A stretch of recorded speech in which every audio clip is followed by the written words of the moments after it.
Greetings, Cryptoversians. My name is Robbie Cochrane. I'm the co-founder of Cryptoverse. We've been working really hard over the past year or so building the metaverse of everything.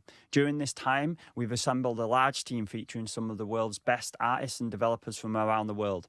I'm proud to say that we've achieved so much in such a short period of time, and every single week it feels like we're smashing through milestones. There is so much more to come, but for now, we just wanted to give you a look into some of the progress we've been making. Thank you so much for your continued support and backing. We can't wait to welcome you into the Cryptoverse and to start experiencing your best digital lives. We hope you enjoy what you've got to see.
Thank you so much for tuning in, everyone, to the Autumn Development Update. As you can see, we've been working as hard and as smartly as possible to ensure that you can have the most spectacular metaverse experience possible. There's so much more to come, and we look forward to going on this journey with you. We do have one final surprise for all the cone heads out there, so please take a look.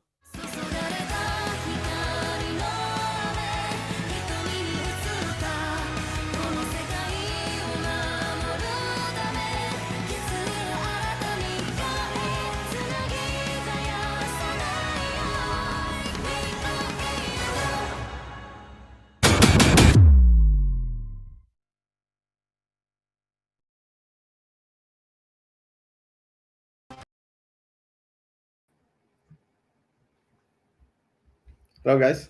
Hello. Dan, you're mute. Dan, you're muted. Classic. Hi, everybody. Welcome to the Cryptoverse Autumn Development Update Livestream.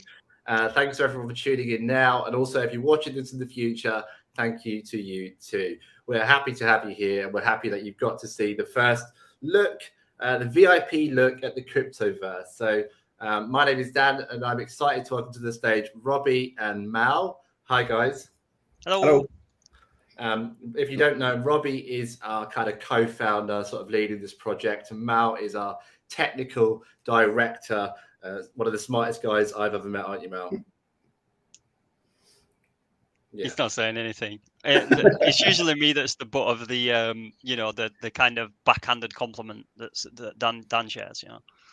So thanks, Rob. Today we'll talk a little bit about the video you've just seen, and we'll show some more gameplay off via Mal. So please get your questions in on the chat. Let's keep it fun. Let's keep it fresh. So let's get into it. What you just seen there was, I think, maybe 10 months worth of development, Rob. Is that right?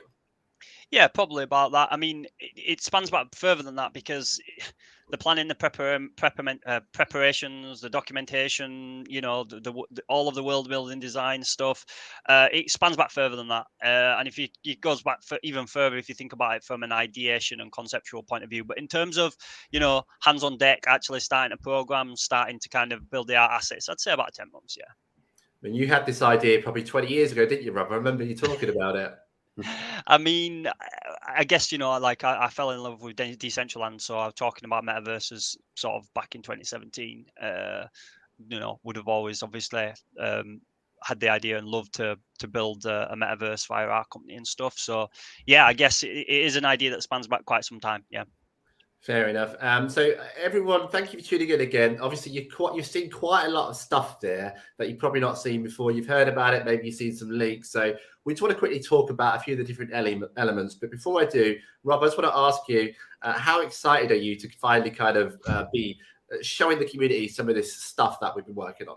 Yeah, I mean, it feels amazing. Like, it feels so satisfying and like makes me so happy to be able to like show the work that's been done. I mean, the amount of work that has gone into that, it's difficult to describe. To every single feature that we saw there is so many different levels of work that has gone into it. So I'm really delighted that we can show that video, and I think it's the video has been really well done, and it showcases things I think in a really good way. But of course, you can't really even begin to kind of like think about just the levels of work that have gone into just to making that possible. What you see there, and actually how optimal and scalable that world is. Like, and honestly, the video there, as amazing as it is, whenever you're watching something over a stream and whatever, so just aspects of detail of loss, it actually looks even better. And it's all running in real time. So when you see it running in real time and there's no like stream lag or anything like that, it is just really just breathtaking, and I'm so excited we get to showcase this, and I'm even more excited for MVP and going beyond that into alpha next year, because there's so many amazing tools that just don't exist anywhere else, and pulling them all together in one place, I think it is the metaverse that people have been excited for and are looking forward to, and I'm just like feel so blessed to be a big part of that world building that's going on there. I always say it's the metaverse that you dreamed about when you were growing up, right? It wasn't like, I mean, like there are obviously plenty of other amazing metaverses out there, but ours is kind of that photorealistic option that we're going for, right? Yeah, I think there's no other, we talk about, obviously you have to look at people who are competitors, who are doing similar things, who are potential partners and so on. But there is nobody else, to our knowledge, that are building a metaverse quite in the same way. And obviously the focus is massively on the high quality graphics, the photorealistic aspects of it, the beauty of the world. So yeah, we're kind of out there on our own there, and that's why I think a lot of people have bought land and are buying into it because they see that. I think that we are starting to see now the work coming together and the world coming together in a way that we imagined. Brilliant. And I've been following the progress, obviously, and it's just amazing to watch all you guys work. You're also talented. You're also amazing, especially you, Mal, as we've sort of touched upon. So let's talk about the CBD area, the Central Business District area, Mal. Yes, the video kind of mentions that there's a lot of smart tooling going on and procedurally generated content. Can you sort of dig into a little bit about why we're doing it that way? That's correct. We have to have... we need to keep an eye open with performance, right? So basically we're creating a huge place, right? And it's immersive. You're going to be able to run around with your avatar, and the buildings, they have to have functionality. They have to be the real deal. They cannot be like pre-rendered. They cannot be something that, like you cannot populate. So we're taking a smart approach, as opposed we're working really hard, but we're also working smartly, because we need to create buildings that are basically modular, in the sense that we can create a couple of pieces, and then with those pieces we can create different variations, but for the game engine is basically the same pieces being reused over and over again. Yeah, so I mean, yeah, to kind of like summarize that, I guess exactly, Miles explained it really, really well technically, but obviously the hardware that people have determines the quality of things that they can experience, games, metaverses, whatever it be. And I think that we have to build the kind of the modular pieces, the aspects of the world, the buildings and whatever, in a way that is most performant for people's hardware, so that they can experience the best quality but at the lowest price for the hardware, the CPU, the GPU, and so on. So doing that means a lot more work than just creating a beautiful building and shoving it in engine. It doesn't work like that. You have to create it in little pieces, so that the engine basically reads those pieces and then instances them, so that like it's not constantly having to load thousands of unique pieces, but loads one or two unique pieces, and then you just kind of like instancing that, and the engine can process that much easier. Exactly. I can demonstrate later if you want. Don't spoil it, Mal. You are going to demonstrate it, but not quite now. We'll demonstrate a bit later. So what you're saying is you can kind of just copy and paste buildings and press click, and they're all done. Yeah, yeah. Just copying and pasting buildings. Yeah, no. If only it was that simple. I mean, it's about breaking buildings down into parts that make sense, and then being able to build it together like Lego. Make them modular, designing them, thinking about functionality, and creating the tools that are basically going to create the smart instances. Awesome. And we're going to be showing off a little bit of how that works in Engine a bit later on. So stick around for that. Rob, can you tell me exactly, we looked at the kind of the building tool there, right? It's an early iteration of it, where you can place blocks, place items, in your mind, how flexible is that going to be in the future? Is that going to cater to both kind of new users and kind of more experienced users as well, who want to do something a bit more detailed? Yeah, absolutely. I mean, what that sort of snippet sort of fails to really show is just how much kind of functionality is working in that builder tool already, because we've only shoved in like a cone and like a simple like I guess wall and foundation. But actually, that's again created modularly. It's like 1 by 1 meter cubes, for example, and then you were able to kind of like duplicate them across, and then duplicate them a long ways, and then upwards. And actually, what you can also do is you can drag and drop any sort of like approved textures onto those kind of foundations, onto the wall or whatever, so you get instant different looks for floors and for walls. There's a lot already with that tool in terms of what sort of flexibility it offers. But yeah, I mean, you can also like any like basically any additional assets that are added in as well as part of like the asset library, you can also just drag and drop into your land and stuff as well. So it's not just like those two things. It's just currently, obviously, the asset library is fairly small. We just kind of wanted to do a quick sort of video to demonstrate what was available, but ultimately there's going to be obviously a lot more assets as well for users to use, all modular in terms of how they can be kind of so imagine a fence, and you just like have like a couple of fence panels, and then they would like snap across on those to kind of like snapping points and so on. So again, it's already got like a really kind of powerful set of functions which are occurring in engine in real time for that building tool, and it's only going to get better. The ability to import custom models is obviously something we want to support longer term, but that's going to be something that comes later. I mean, that's iterated on the roadmap, and the whole point for that is because we need to create different tools which basically check models, talk about, okay, is this enough poly? Are there too many polys? Are the naming conventions right for the textures so that they work as part of the asset library? Are they, performant enough? Are they procedural, and so on? And without those tools, importing a model would just mean that it creates a world which just crashes and fails all the time. If we're going for that sort of more seamless thing, so it's going to be a building tool which evolves over time in phases. But actually, for the earlier versions of it, users are going to be able to get in and have fun with what's available there to kind of start the initial population of their land, really. And Rob, we talked a little bit around, I know previously, around like people being able to download their FPX files of their land. Is that kind of still on the agenda and on the roadmap in your mind? And what does that mean exactly for the layman? Not for me, because I know perfectly what it means. Yeah, so I mean, it's something we talked about on the last podcast. I think we briefly touched about it. Actually, it wasn't ever something we roadmapped on. It was something that came to mind that I thought would be a really useful tool for people while they're waiting to get into the world and whatever. It's like, okay, what can I do? And I completely get that from a community point of view. So it was something that I think I suggested. I think this is what we can do. It's not going to be like too heavy on the devs to kind of make this happen for users and detract too much from the other work they've got to do. But at the same time, it's going to bring value to the users. All as it means is that a user could log in to the website, connect the wallet. That will basically read what NFTs they've got. It'll read the land that they own.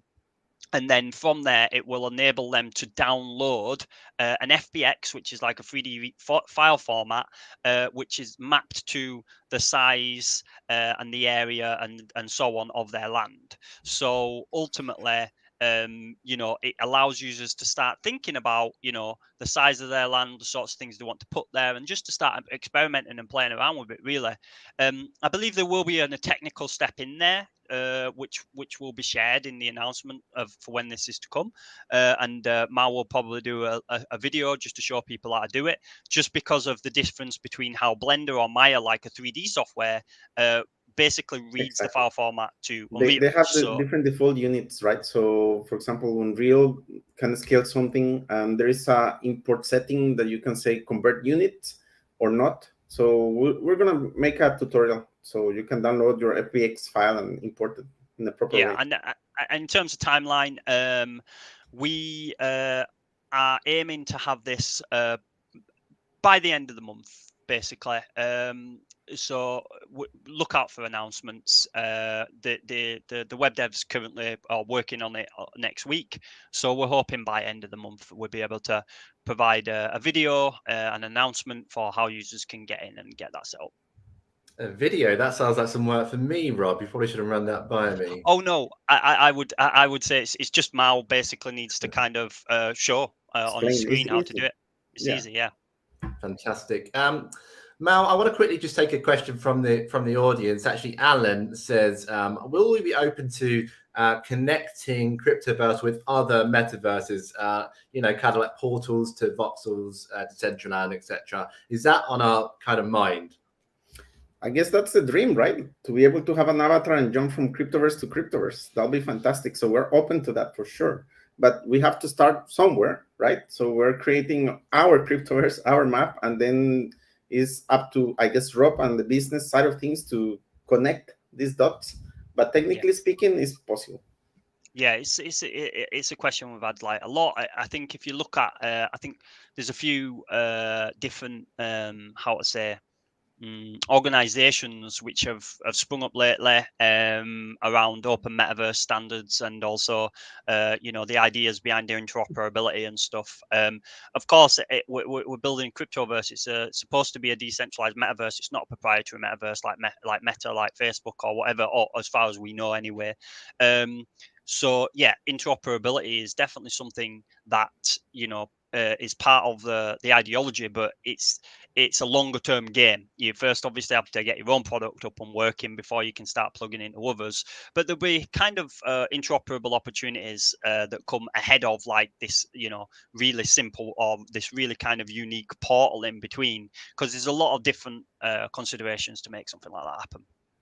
I see. And just circling back to the video, Mal, obviously the character creation, avatar creator looks really deep. Like, how is all that working? What's going on behind the hood there?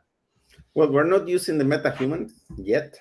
So everything that you saw there is basically proprietary. We have created from scratch the characters, the tech that goes behind it, the morph targets. So you can morph the face, and you can morph a character, make it fat, make it skinny, change the color of the face, the proportions of, for example, how separated are the eyes, stuff like this. So all of this has been developed from scratch.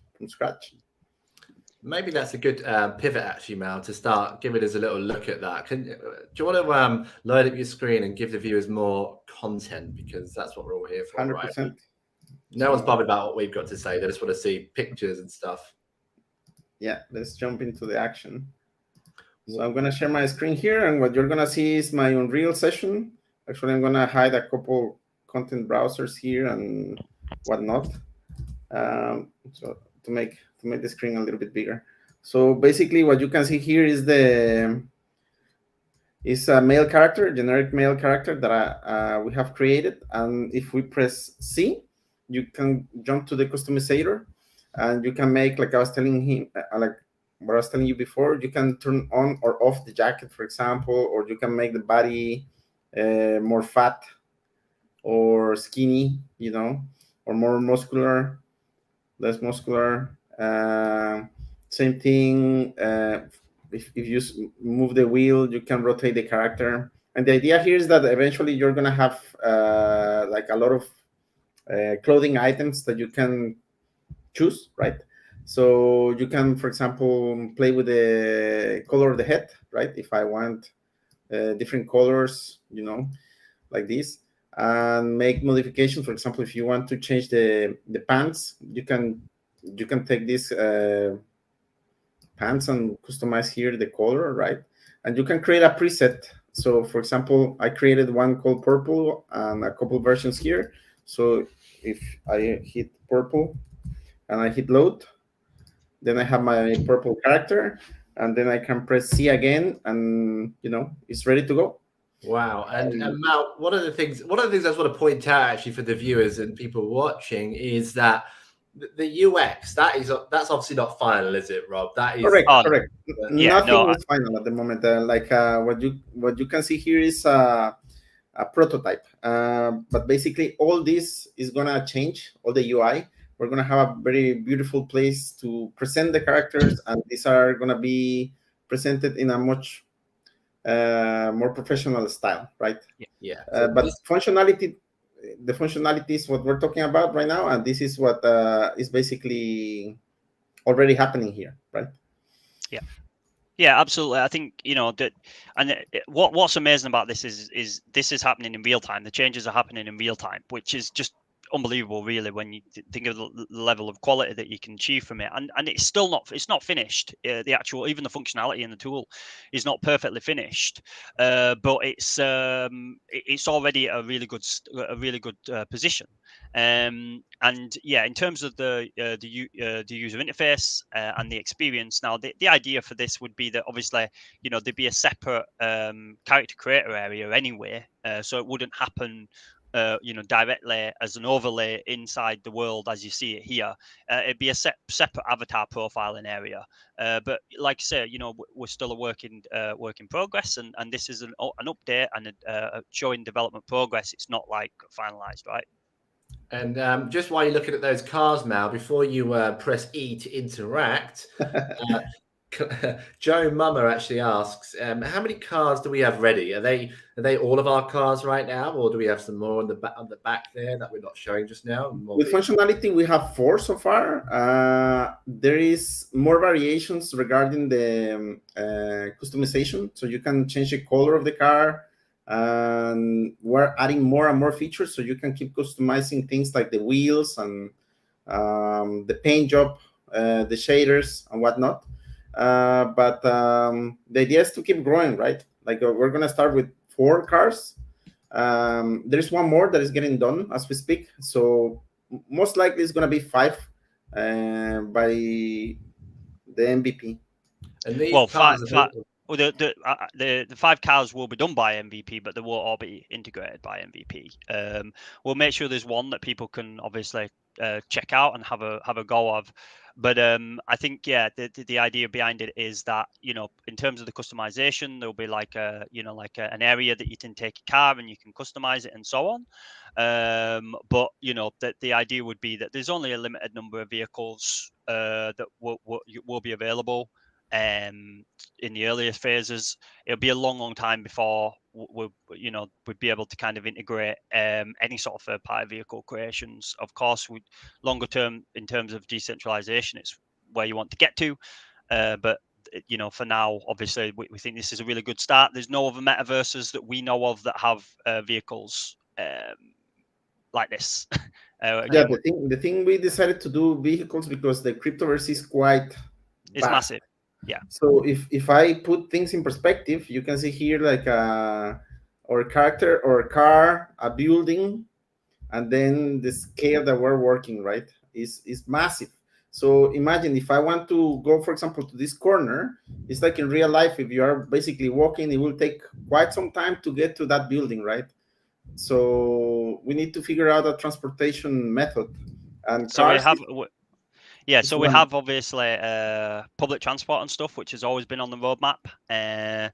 But obviously vehicles will be like a bit of a prestige kind of ownership opportunity, essentially. There you go. You can see it's still work in progress, right? Like we probably need to hide that, press E to interact. But you see with the car, it's much faster to come to this location, right? And I'm just going to go to a couple more questions. So King asks what the 264 265 in your head is. I guess that's your username, Mal.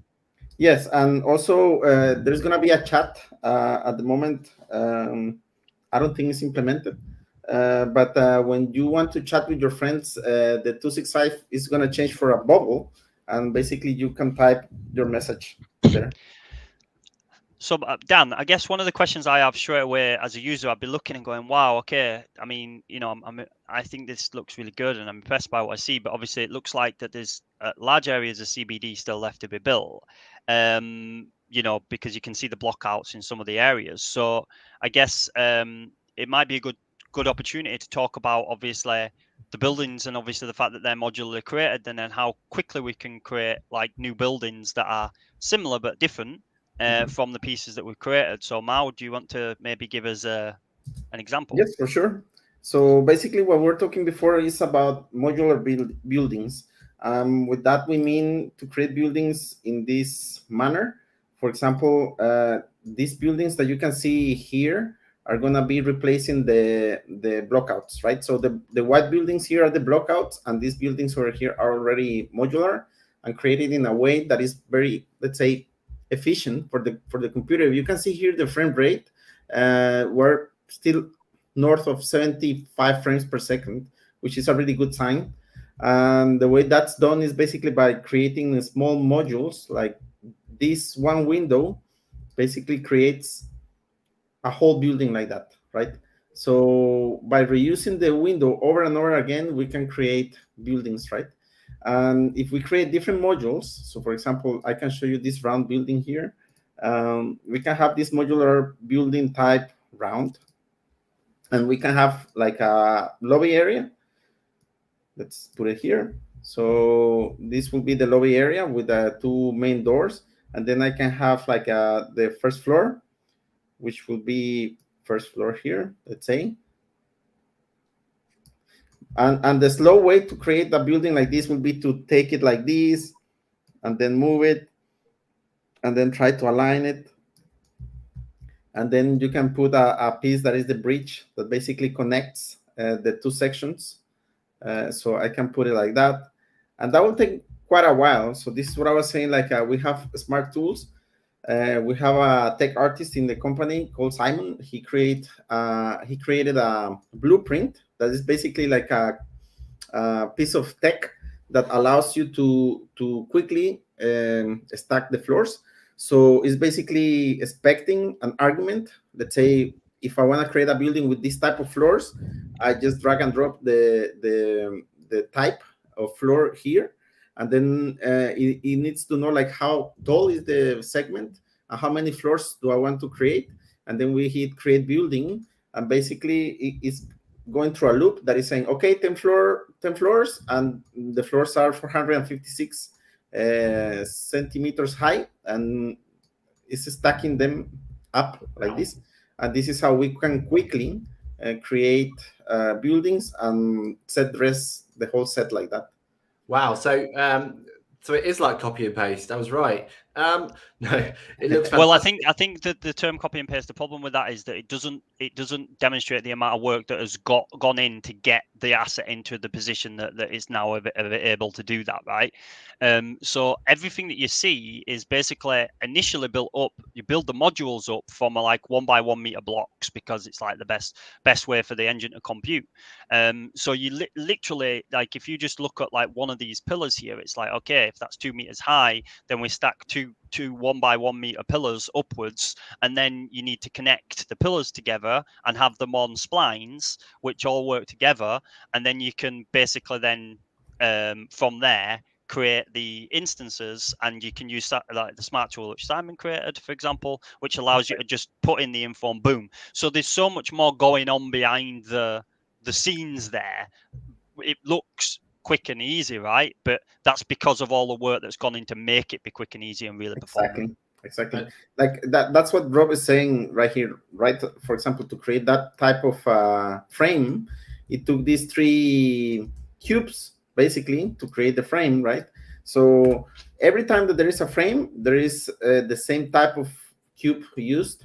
And also every time that you see a sliding door, for example, this with the red arrow, is the same sliding door that we're using in all these locations that has functionality. So for example, that cube that you see there is a proximity. So when the character is close to that cube, it opens the door. So if I play from here, I can approach the door, and you can see how it opens and closes, right? So I don't have to create the functionality over and over again, just reusing it smartly, right? I need to turn on full damage, I think, Mel. Yeah, this is the part that I was showing you with the bridge that connects the two modules, right? So sorry, man. What Rob? What I think you were getting at there as well is, like, obviously there's still a lot of sort of populating to do in this world, but the time has gone on making the tools, like, to make that easier in the long run, I suppose. Yeah, exactly. It's like, as Mal would say, it's like the more Lego pieces that you have, you know, the quicker that you can create something more unique, and also the quicker that you can create something more optimally as well. So the time is spent on these smart tools, and then the smart tools are used to basically create the buildings, you know, with performance in mind optimally, and obviously still making sure they look beautiful. So yeah. I mean, that does look, I mean, like, you know, it just looks fantastic, right? You can already start to imagine when this is all built out for the MVP release, that's going to just be, like, pretty spectacular and unlike any other metaverse out there. Yeah. I mean, we're out there on our own in this approach, and what we're and our goals and what we're looking to achieve, obviously, and the community is a huge part of this. I mean, you know, obviously there's building designs and getting the buildings there, but then it's like, okay, you know, these buildings need populating. You can't just have floor and floor with nothing there. And of course, this is something else that we're doing to create experiences and to populate some buildings, but obviously community kind of ownership, you know, whether you would rent one of these floors out, for example, for virtual offices, for events, for anything really, you know, you'd be looking at people who are renting these spaces to kind of actually play some role in populating them. You know, we can do some procedural scattering and some you know, generic placement and so on. But absolutely, it's a decentralized metaverse. The community and you know, those that are either leasing property in CBD or have got their own property that they're building play a huge role in making sure that the world is populated as well. No, yes, and don't forget that all these buildings are the real deal, right? Like, this has functionality. So, for example, if I have this flat over here, I have all the views from this location, right? And it's immersive. You know, it's not like nothing fake happening here. Real time. Are you sure that's not all pre-rendered, Mel? It'd be impossible, because right?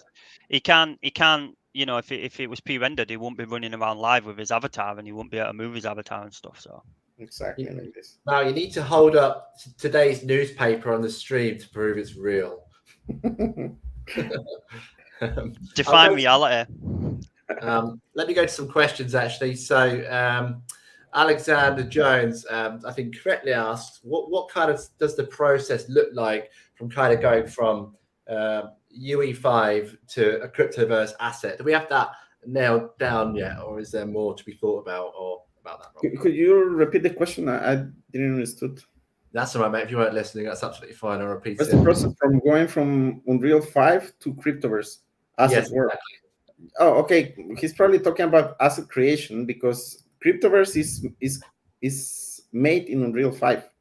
So we have a limit that we have set the polygon count to don't pass the 200K poly. So every asset that is above 200K, we're not validating at the moment. This might change, you know, Nanite is for performance, but it's also for everything that is a static mesh. So the process is the same like any other game. You know, you just you design it, you start with the concept art, you create something that is beautiful, functional, then you make a 3D model, you texture it, you send it to Unreal, and then yeah, that's it. That's the process. We have a lot of conventions for it. There's also obviously documentation which where writing continue to add on to, which outlines like the different sort of limitations and requirements for building different types of assets for Cryptoverse, for example. So longer term, for example, right now we're using a 100K limit per avatar as an example. But that might change depending on obviously how many people are in the world. That might need to come down. We might be able to scale it up. It might be a number of different things. So it is a process of evolution. At the same time, UE5 is new tech. You know, Epic are constantly bringing out new kind of tools or new, I guess, you know, performance plugins and whatever. So that can evolve and change as well. And obviously, it's our job to remain at the forefront of that to make sure we're creating the best experience as possible. So it's you know, it's quite early doors. We will obviously release you know, documentation in due course when we're at a stage where we're satisfied that we can start obviously allowing any sort of third-party population content to come into users' land areas. But for now, it's like it's not immediately necessary for users, and we don't have like set answers. I mean, we'll probably provide some interim documentation at some point to say this is currently how we built the CBD area. It might have to change on a number of different factors, such as new tech coming out, such as new tools we've created for optimization purposes that we might need to make open source. There's a number of different factors. Yeah. Yes, and there's a couple questions there on the chat. If you want, I can answer. Will the most valuable MVP will be better than this? For sure. I mean, this is just like work in progress, right? We're optimizing it. We're creating shaders. We're making more cars. We're creating more textures, more things, basically more content to make it more appealing, let's say. But the functionality is there, and it's gonna look better than this for sure. It says, how can we make money from this project?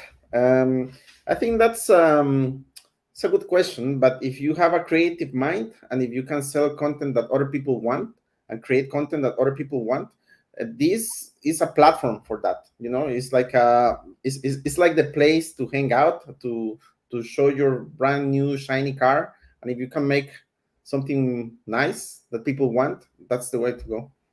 Yeah, or it could be digital land ownership brings opportunities. So if you look at some of those kind of buildings that Mao shared, you could convert those into virtual offices where people can log in as their avatar and they can have virtual meetings as an alternative to like Zoom. It's more immersive, more fun, whatever.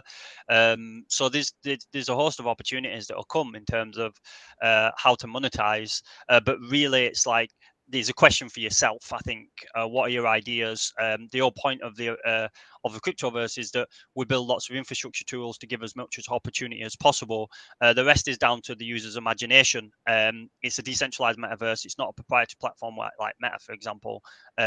So it really obviously comes down to you as an individual as well, as either a creative or if it's just leasing out land, for example, in the future, which is populated with like office blocks or whatever it may be, really.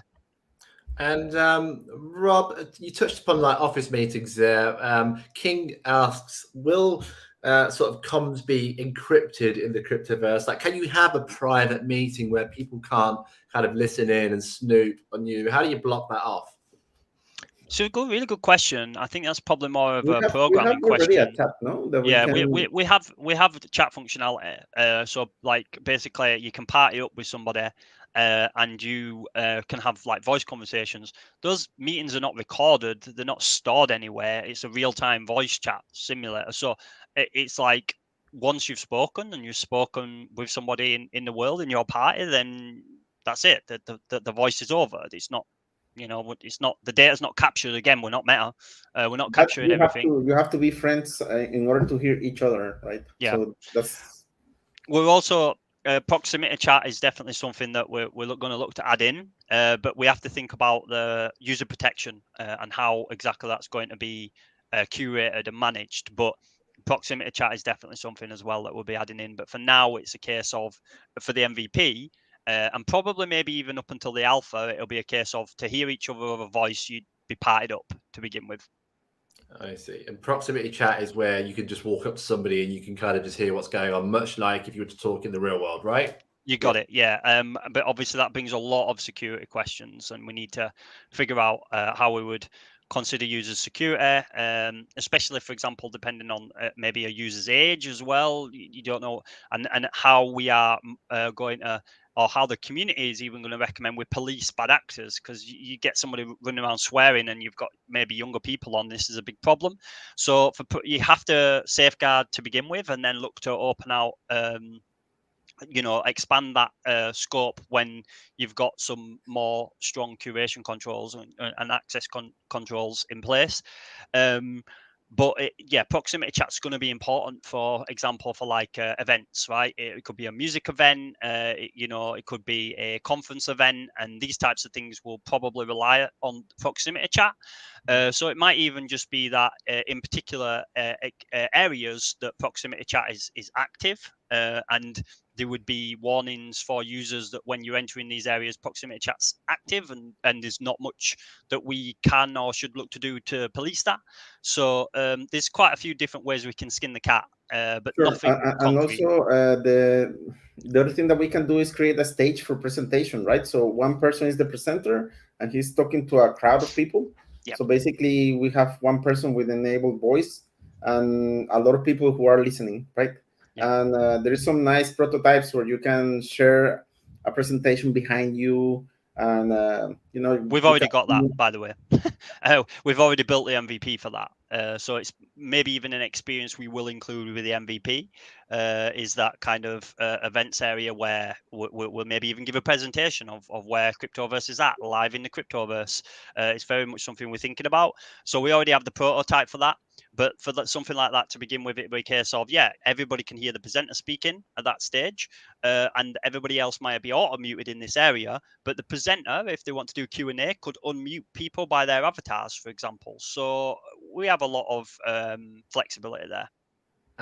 Rob, one of the things we've not touched upon that I want to quickly cover is the kind of proprietary tool that we created to sort of create land and, like trees and desert themes en masse. Now that's shown in the video. People will have to go back and look at that because it's only on there for a couple of seconds, but it gives you really a sense of the scale we're looking at here. That's going to help massively, right? Yeah, it's literally critical because there's going to be large areas of the world because you just look at the map, right? what you've seen there is massive in scale, and that's just the CBD area, which is just a fraction of the whole world. It's massive. The actual virtual world's bigger than this in real time, in real physical terms, bigger than Greater London, which is massive. So there's going to be probably large areas of the world which are unpopulated because two reasons. One, it's owned by users. I think 95%, maybe higher, of the whole land area is owned by users, either now or will be in the future. So not owned by us, and we can't do anything with it. That's not how decentralized metaverses work. However, you will need to obviously have some sort of terrain there. You can't just have a blank Unreal Engine 5 grey grid area, because that's not contributing towards an immersive world. So there will be large areas that we will be populating with like a terrain which is befitting to the particular zone area, for example. So whether that be grass and trees, or whether that be sand and desert, or whether that be a seaside resort, whatever it sort of is, that tool, which has our environmental artist has been working on for a long time, is unique. Nothing exists like that out there on the Epic Store or elsewhere, and it's been custom created for the developers to use for mass generation of terrains in the Cryptoverse project. So we are very excited by that tool. Yeah, and that's the approach we're taking with everything, right? It will take us ages to go land by land and populate it. So we need to take a more general approach, an automatic way to generate a landscape. No, exactly, and that for me was just it's this very impressive piece of tech. You can just kind of scrub, and your whole landscape's done, and your mountains are done. It looks insane, actually. That's what I was really excited about. Rob, CryptoMonk asks about what does the roadmap look like in terms of getting ready to, I guess, if you wanted to sell furniture in the Cryptoverse and sell those assets, how far away from me are that realistically? I mean, the roadmap is on the website. Takes us up to, I think, the back end of next year. So if you look at the roadmap, it probably should give you some indicators. But I would say that sort of the ability to kind of create your own assets. Is you can create your own assets now. There's nothing stopping people creating them now.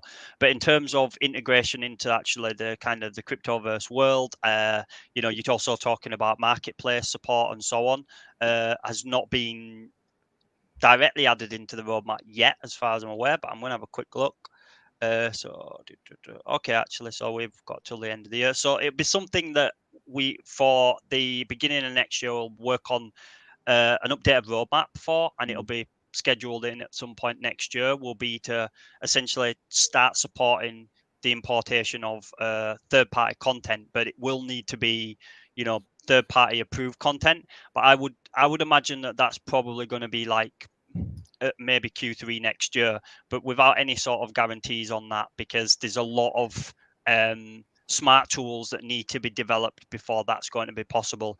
If you think about taking existing metaverse models out there, i.e., say, for example, Decentraland, it was probably 3 years before they got to a point where they started to support third-party curated content coming into their ecosystem. And there's a lot of reasons for that, because there's a lot of questions to answer around how the content needs to be created. And then once you've got those answers, you then need to create the smart tools, which will essentially help users to make the correct creative decisions for building that content. Now, some would say, oh, well, if I create this and drop it in, why won't it support it? Well, it would, the engine might, but the problem is that it's not scalable. So if you've got a chair that's got 1 million polys, you're not going to get much more else on that land that the engine's going to be able to manage. And that's just the engine's tech. That's not us. You have to work within the parameters that the engine sets for you as well. So, no, unfortunately, definitive answer on that. But, optimistically, I would say Q3 next year would be a reasonable aim to start integrating, potentially third-party content. Yes, thank you. And I think it is important to remember that obviously this is a very ambitious project, and there's a lot been achieved in such a short amount of time. So this is only just going to get better and better and better as kind of time goes on, and more will be you know, it's in our plan to keep kind of rolling out information now. Now we've got something that we can kind of show in a place where we can kind of show people. The idea is to keep kind of updating people now with more juicy content, I think, ongoing, right, Rob? Yeah. It's more of a question for you, Dan, really, is around the updates. I think it's doing this update has its demands on the team. There's no doubt, but it's also vital that the community is kept up to date with the progress, because I think that this shows that, you know, over the last 8 months, the last sort of maybe 8 months since the land sale, there's been a lot achieved. There's a lot of hard work going on, and people aren't sat on the thumbs and, you know, not doing work. So the community needs to see that, is entitled to see that.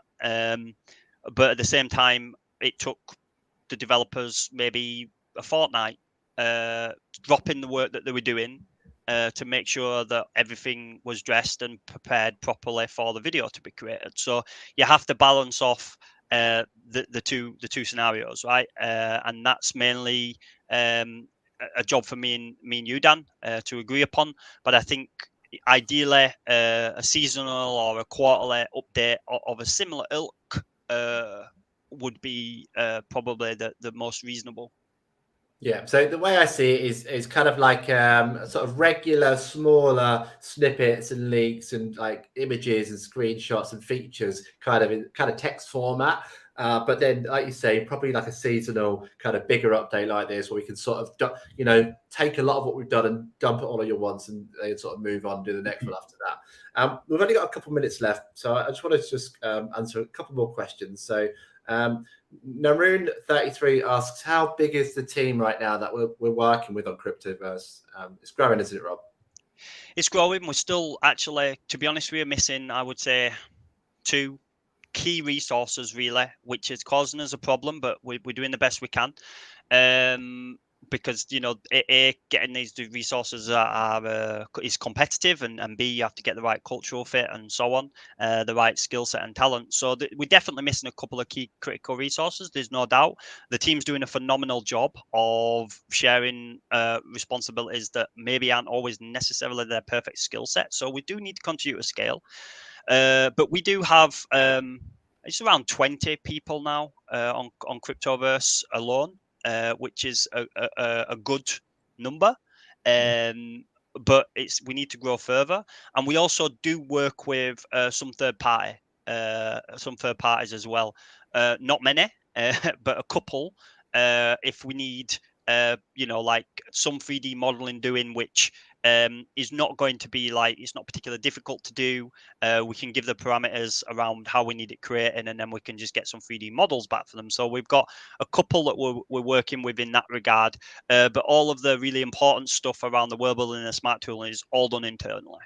Fabulous, thank you. And I think we'll cut it, leave it there, guys. I want to thank you both for joining me today. It's been a pleasure as always, Mal and Rob. I think you should be able to see, if you sort of go back, we'll upload the video, the Autumn Development Update by itself, so you can watch that. You don't have to watch all of this. So you'll be able to see this full video if you want, or you can just watch the shorter video as well. So please enter the, if you've got land, you can win. You can get a cone head, not win, you just get a cone head wearable, which will be the first one in the Cryptoverse. So please go and fill that form out and claim your cone head in the next couple of weeks as well. So thanks, guys. Thanks to everyone for joining us.